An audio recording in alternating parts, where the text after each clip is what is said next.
बहुत बहुत स्वागत है आप सभी का पढ़ाई कर ऑनलाइन पर। आज की क्लास के माध्यम से फाइनली आपके बीए थर्ड सेमेस्टर के लिए आपका पॉलिटिकल साइंस नहीं राजनीति विज्ञान का पूरा क्वेश्चन पेपर लेके आ चुका हूँ।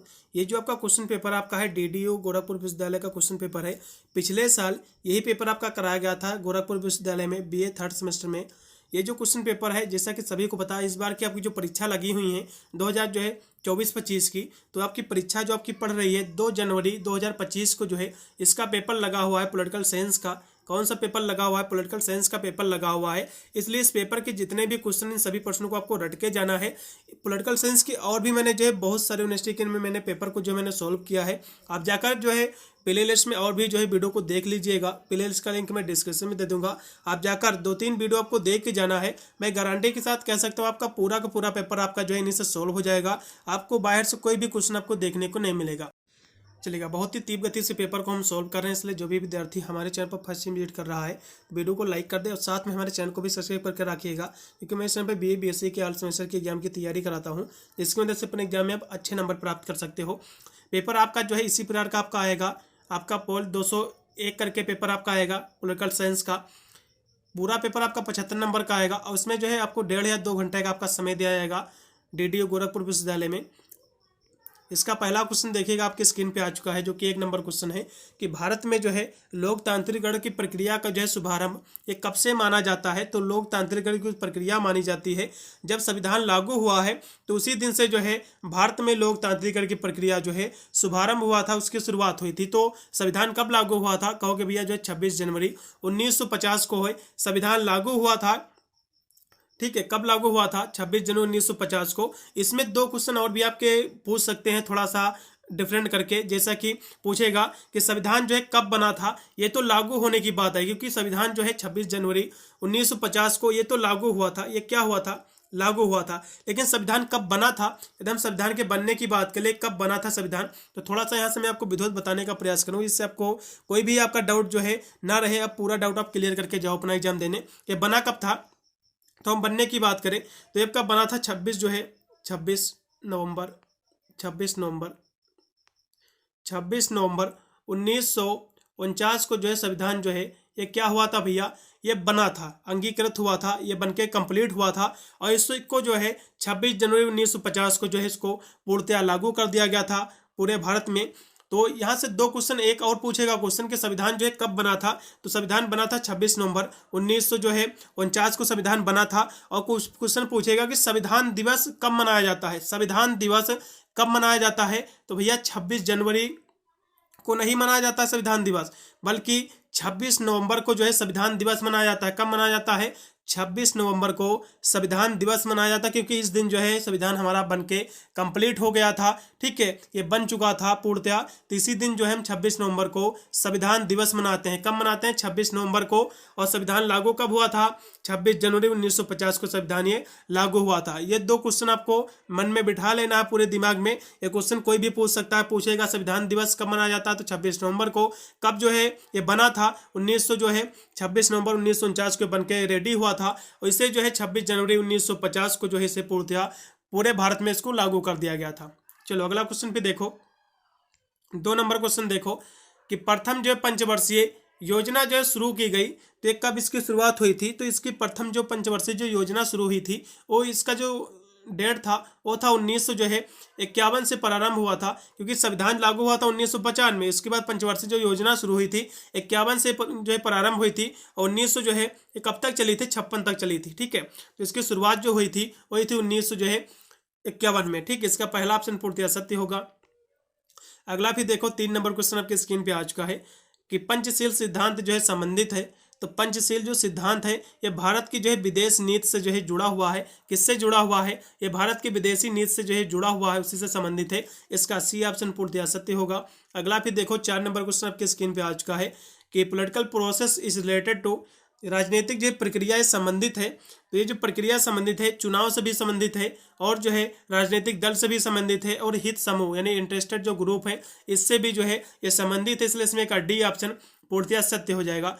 थोड़ा सा यहाँ से मैं आपको बताने का प्रयास करूंगा। पेपर आपका जैसे ही हो जाएगा तो पेपर मुझे जो है अपना टेलीग्राम पर भेज देना, या फिर मेरे नंबर पर व्हाट्सअप कर देना, जिससे मैं उसकी जो है आंसर की करा दूंगा, जिससे एक आपको आइडिया लगेगा कि आपने कितने % गोला जो है सही अपनी ओएमआर सीट पर भर के आए हुए हैं। ठीक है, इस पर व्हाट्सअप आपको कर देना है।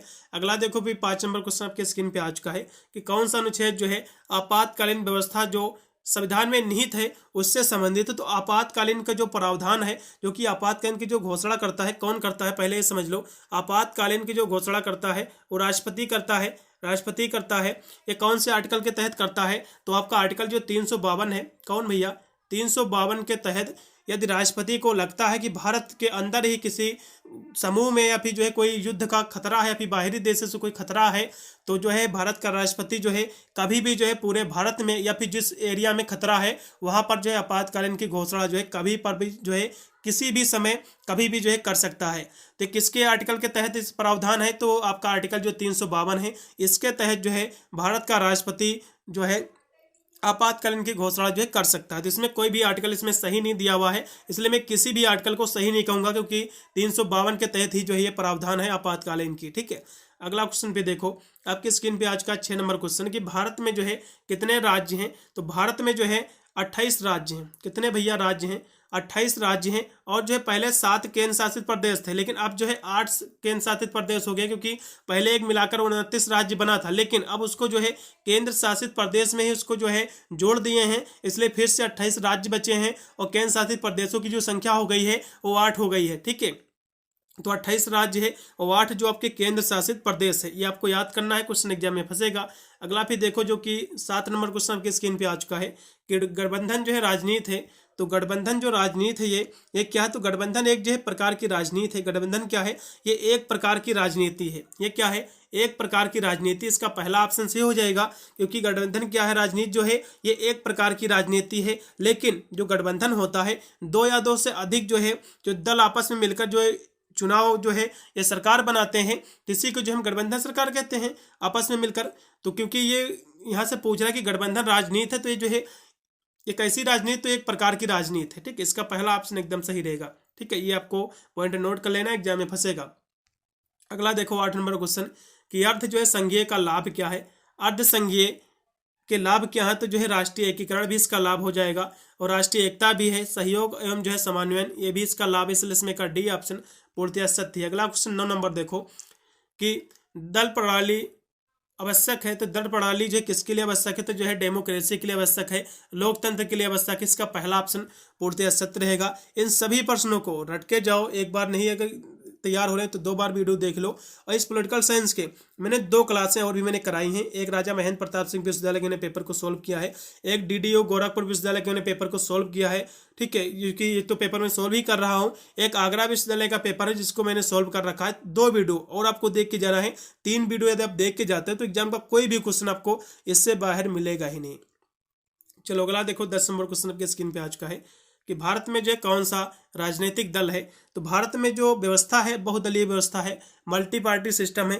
कैसी व्यवस्था भारत में? तो बहुदलीय व्यवस्था है। ये क्वेश्चन एग्जाम में फंसेगा जरूर, इसको भी आपको रट लेना। अगला देखो भी 11 नंबर क्वेश्चन आपके स्क्रीन पे आ चुका है कि इनमें से जो है कौन एक जो है राजनीतिक दल का कार्य नहीं है?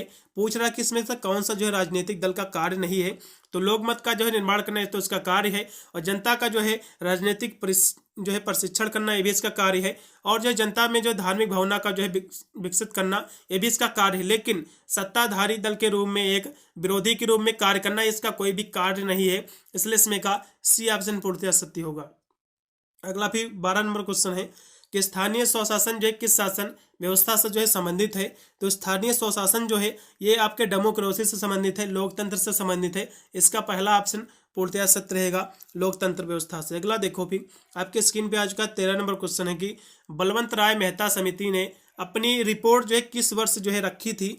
तो अपनी जो रिपोर्ट इन्होंने जो है सौंपी थी, ठीक है, ये कब सौंपी थी? 1957 में। कब सौंपी थी? 1957 में। और बलवंत राय मेहता ये समिति है क्या? सबसे पहले ये भी समझ लो, ये जो समिति है जो आपकी पंचायती राज जो व्यवस्था है उसमें सुधार करने के लिए, ठीक है, उसको मजबूत करने के लिए उस व्यवस्था को, ये जो है एक कह सकते हो ये जो है समिति ने जो अपनी रिपोर्ट सौंपी थे, और ये जो बलवंत राय जो मेहता है इन्होंने जो है इस रिपोर्ट को जो है रखा था, ठीक है, सरकार के समक्ष इसको सौंपा था, जिससे जो है पंचायती राज जो व्यवस्था है उसको जो है दृढ़ किया जाए, उसको स्ट्रॉन्ग किया जाए, उसी के संबंध में जो है रखी गई है। ठीक है, आपका जो 73वां जो संशोधन अधिनियम है, 73वां संशोधन अधिनियम, ये भी जो है पंचायती राज व्यवस्था बलवंत राय मेहता समिति से ही जो है रिलेटेड है, उसी से आपके संबंधित है। एग्जाम में क्वेश्चन फंसेगा जरूर। अगला देखो भी आ चुका है। 14 नंबर क्वेश्चन है कि पंचायती राज व्यवस्था में महिलाओं को कितने प्रतिशत जो है आरक्षण दिया गया है? तो 33%। कितने प्रतिशत भैया? 33% जो है 33% जो है आरक्षण दिया गया है महिलाओं को, वोमेन को। अगला देखो भी 74वां जो है संशोधन अधिनियम ये संबंधित है। तो 74वां जो संशोधन अधिनियम है ये संबंधित है आपके नगर पालिका से। किससे संबंधित भैया? 73वां जो है, ये जो 74वां है ये नगर पालिका से संबंधित है। और जो आपका 73वां संशोधन अधिनियम है, कौन सा? 73वां संशोधन जो अधिनियम है ये आपका जो है ग्राम पंचायत से संबंधित है। किससे संबंधित है? 73वां संशोधन अधिनियम ग्राम पंचायत से संबंधित है, और 74वां जो है ये नगर पालिका से संबंधित है। ये दोनों पॉइंट याद कर लो, एग्जाम में कोई ना कोई फंस जाएगा। ठीक है, 74वां संशोधन अधिनियम पूछ लेगा तो आपको जो है नगर पालिका लगाना है। यदि 73वां संशोधन अधिनियम पूछेगा तो जो है ग्राम पंचायत आपको लगाना है। अगला देखो भी 16 नंबर क्वेश्चन है कि दबाव समूह कौन सा जो है तरीका नहीं अपनाता है? तो दबाव समूह जो होता है ये पहली बात तो ये चुनाव नहीं लड़ता है, ठीक है, और सभी चीजें करता है। तो इसमें जो है चुनाव दबाव समूह पहली बात तो नहीं लड़ता, तो यही इसका जो है कार्य नहीं है, और सभी तरीके अपनाता है। अगला देखो फिर 17 नंबर क्वेश्चन की आमंड के जो है दबाव समूह के वर्गीकरण में इनमें से जो है कौन सा सम्मिलित नहीं है? तो आपको बताना। तो इसमें जो है सामुदायिक समूह ये भी संबंधित है, और गैर सामुदायिक समूह ये भी संबंधित है, संस्थात्मक समूह ये भी संबंधित है, लेकिन सुरक्षात्मक समूह जो है इसमें नहीं संबंधित है, इसलिए इसमें का डी ऑप्शन पूर्णतः सत्य रहेगा। अगला देखो भी 18 नंबर क्वेश्चन आपके स्क्रीन पे आ चुका है कि all Indian trade union Congress ये जो किस तरह का जो है दबाव समूह है? तो ये जो दबाव समूह है आपके संस्थात्मक जो है इंस्टीट्यूशनल प्रेशर ग्रुप है, इसका जो है सी ऑप्शन पूर्णतः सत्य रहेगा इसमें का। अगला फिर देखिएगा जो कि 19 नंबर क्वेश्चन है कि मतदान व्यवहार एक किसका रूप है? तो ये राजनीति व्यवहार का रूप है, ठीक है, राजनीति व्यवहार का रूप है, इसका बी ऑप्शन। अगला देखो 20 नंबर क्वेश्चन कि चुनावी प्रक्रिया का अध्ययन जो है किस विषय में जो है किया जाता है? ठीक है, चुनावी प्रक्रिया का जो अध्ययन किया जाता है इसको जो हम फेजोलॉजी कहते हैं, इसका राइट इसमें करेगा बी ऑप्शन फेजोलॉजी। ये भी क्वेश्चन एग्जाम में फंसेगा। अगला फिर 21 नंबर क्वेश्चन देखो कि मतदान व्यवहार का जो है निर्धारण करने वाला तत्व है? तो वर्ग, जात और धर्म, ये सभी, इसलिए इसमें का डी ऑप्शन पूर्णतः सत्य रहेगा, उपरोक्त के सभी। अगला देखो भी 22 नंबर कि भारत में अनुसूचित जनजातियां हैं। तो भारत में जो अनुसूचित जातियां हैं, ठीक है, वो 700 से अधिक है। कितने? 700 से अधिक जो है भारत में अनुसूचित जनजातियां हैं, इसका पहला ऑप्शन पूर्णतः सत्य रहेगा। अगला फिर देखो 23 नंबर क्वेश्चन है कि वर्ग व्यवस्था ये बांटा गया है। तो वर्ग व्यवस्था को जो है कितने भागों में बांटा गया है ये आपको बताना है। तो वर्ग व्यवस्था को जो भैया 4 भागों में बांटा गया है। कितने? 4 भागों में बांटा गया है। कौन कौन सी भैया? ये इसके व्यवस्था के क्रम है। तो ब्राह्मण, क्षत्रिय, वैश्य और शूद्र, इसको जो है 4 व्यवस्था में बांटा गया। ब्राह्मण होते हैं जो शिक्षा से संबंधित होते हैं, जो शिक्षा का कार्य करते थे पहले, और जो क्षत्रिय होते थे युद्ध वगैरह लड़ाई दंगे के लिए जाने जाते थे। वैश्य जो होता था व्यापार के लिए जाना जाता था, और शूद्र जो होते थे ये सेवा करने के लिए जो है जाने जाते थे। जिस तरह से जो है वर्ण व्यवस्था को जो है 4 भागों में बांटा गया है, इसका राइट इसमें करेगा डी ऑप्शन। अगला देखो भी आपके स्क्रीन पे आ चुका है जो कि 24 नंबर क्वेश्चन है कि अनुसूचित जनजातियों से जो है संबंधित प्रावधान है। तो ये जो सुरक्षात्मक प्रावधान, विकासात्मक प्रावधान और सकारात्मक प्रावधान, ये सभी, इसलिए डी ऑप्शन उपरोक्त के सभी। अगला भी 25 नंबर क्वेश्चन है कि भारतीय संविधान के किस अनुच्छेद में वयस्क मताधिकार का जो है व्यवस्था ये निहित है? तो वयस्क मताधिकार जो व्यवस्था जो ये निहित है किस आर्टिकल में निहित है? तो आपके आर्टिकल जो 326 है, कौन सा? 326 है, इसी में जो है निहित है। इसका जो राइट इसमें करेगा बी ऑप्शन 326, ठीक है। और एग्जाम में ये भी क्वेश्चन पूछ सकता है, ये तो वयस्क मताधिकार 326 से रिलेटेड है। क्वेश्चन पूछेगा कि भारत का जो संविधान है, ठीक है, इसमें कितने टोटल अनुच्छेद हैं? तो भारत के संविधान में जो टोटल अनुच्छेद हैं, टोटल कितने अनुच्छेद हैं, थोड़ा सा मैं बताने का और भी प्रयास करूंगा, थोड़ा 1-2 क्वेश्चन एक्स्ट्रा इसमें ऐड करके। तो भारतीय संविधान में जो टोटल 395 आर्टिकल है, 395 जो अनुच्छेद हैं, ठीक है। और जो है भारत के संविधान में कितने पेज हैं, कितने पन्ने हैं? तो जो है 251 जो है भारतीय संविधान में पेज हैं, पन्ने हैं, ठीक है। ये भी याद कर लो, एग्जाम में पूछा जा सकता है, करंट का क्वेश्चन ये बन चुका है। चलो अगला देखो भी आपके स्क्रीन पे आ चुका है 26 नंबर क्वेश्चन कि भारतीय संविधान में चुनाव की प्रक्रिया जो है संबंधित है। तो किस आर्टिकल से संबंधित है? चुनाव की जो प्रक्रिया है वो संबंधित है आपके 324 से लेकर 329 तक ये जो संबंधित है। इसका पहला ऑप्शन पूर्णतः सत्य रहेगा, ये भी नोट कर लो, एग्जाम में फंसेगा। चलो अगला देखो भी कि जो है 61वां जो है संविधान संशोधन ये किससे संबंधित है, तो 61वां जो संविधान संशोधन है इसके तहत क्या था, पहले जो वोट डालने की जो उम्र थी बच्चों वो 21 वर्ष थी। पहले क्या थी, 21 वर्ष थी उम्र जो है वोट डालने की। फिर 61वां जो संशोधन अधिनियम हुआ है इसके तहत जो है इस उम्र को घटाकर जो है 18 वर्ष कर दी गई है। अब जो वोटिंग की उम्र है वो 18 वर्ष कर दी गई है इसी 61वां जो है संशोधन अधिनियम के द्वारा। तो अब जो है भारत में 18 वर्ष की व्यवस्था जो है मताधिकार में है, यही इसमें जो है लागू हुआ था, इसका बी ऑप्शन। चलो अगला देखो 28 नंबर क्वेश्चन कि भारत में धर्मनिरपेक्ष राज्य घोषित किया गया है, तो ये कब घोषित किया गया था धर्मनिरपेक्ष राज्य। 28 नंबर की हम बात करें तो ये घोषित किया गया था 1976 को। कब किया गया था, 1976 को जो है भारत को एक धर्मनिरपेक्ष राज्य जो है घोषित किया गया था। धर्मनिरपेक्ष जो है शब्द कॉन्स्टिट्यूशन में जो है जोड़ा गया था, ठीक है, पहले नहीं था जब बना था, उसमें बाद में संशोधन के द्वारा जोड़ा गया था। कौन सा संशोधन के द्वारा जोड़ा गया था, तो 42वां जो संशोधन था, कौन सा 42वां जो है संशोधन के द्वारा जो है धर्मनिरपेक्षता शब्द को जो है संविधान में कॉन्स्टिट्यूशन में जो है जोड़ा गया है। ये दोनों पॉइंट आपको याद कर लेना है। धर्मनिरपेक्षता जो शब्द है ये 42वें संशोधन अधिनियम के द्वारा ये ऐड किया गया है, कब 1976 में, ठीक है। चलो अगला देखो 29 नंबर क्वेश्चन कि धार्मिक स्वतंत्रता का जो है अधिकार भारतीय संविधान में है, तो धार्मिक स्वतंत्रता का अधिकार जो है किस आर्टिकल में से संबंधित है, तो आपका आर्टिकल जो है 25 से लेकर 28 में जो है धार्मिक स्वतंत्रता का जो प्रावधान दिया गया है, इसका पहला ऑप्शन पूर्णतः सत्य रहेगा। अगला देखो फिर 30 नंबर क्वेश्चन कि धार्मिक स्वतंत्रता का अधिकार है, तो धार्मिक स्वतंत्रता जो एक अधिकार है ये मौलिक अधिकारों में समाहित है, ठीक है। आपके 6 मौलिक आपके अधिकार हैं, ठीक है, कितने हैं, 6 मौलिक अधिकार हैं, जो कि इसमें जो है धार्मिक स्वतंत्रता का भी जो प्रावधान उसी में दिया गया है, इसका पहला ऑप्शन।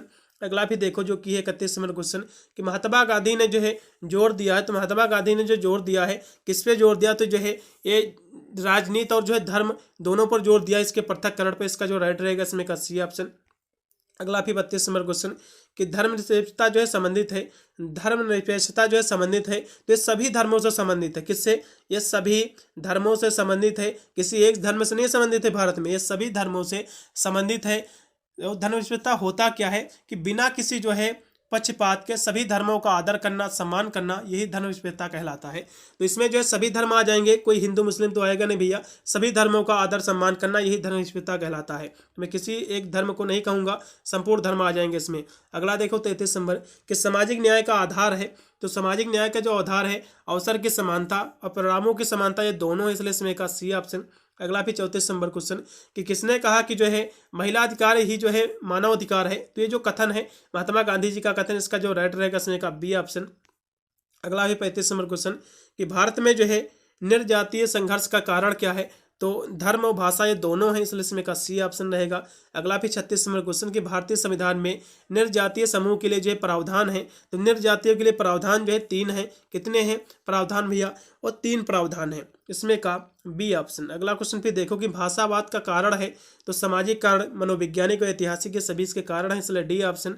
अगला फिर 38 नंबर क्वेश्चन कि क्षेत्रवाद का कारण है, तो क्षेत्रवाद के जो कारण है ऐतिहासिक और राजनीतिक और सांस्कृतिक विविधता और जब प्राकृतिक प्रदत्त भिन्नताओं और असमानताएं सभी, इसलिए डी ऑप्शन। अगला भी 39 नंबर क्वेश्चन कि सांप्रदायिकता के जो है कारण है, तो सांप्रदायिकता के जो कारण है 4 कारण है, इसके क्या कारण है भैया, 4 इसके कारण, इसका डी ऑप्शन। अगला फिर देखो 40 नंबर लास्ट का क्वेश्चन है कि भ्रष्टाचार का जो है कारण है, तो जो है निम्न कोड का साहित्य और निम्न शिक्षा स्तर और राष्ट्रीय चरित्र का अभाव, ये सभी, इसलिए डी ऑप्शन के सभी। पूरा पेपर सॉल्व कर दिया है। जैसे ही आपका पेपर हो जाएगा मेरे टेलीग्राम पर अपना पेपर भेज देना, फिर व्हाट्सएप नंबर पे मेरे अपना पेपर भेज देना, उसकी आंसर की बहुत ही जल्दी करा दूंगा, इससे आपको आइडिया लगेगा कितने % गोल आपने जो सही अपनी ओएमआर शीट पर भर के आए हुए हैं। 8173840090 इस पर आपको व्हाट्सएप कर देना अपना पेपर। वीडियो को ज़्यादा से ज़्यादा शेयर कर देना, इससे सभी विद्यार्थी जो इस पेपर को देख के ही अपना एग्जाम जो है देने जाएँ। मैं वीडियो, तब तक सभी को thank you for watching this video.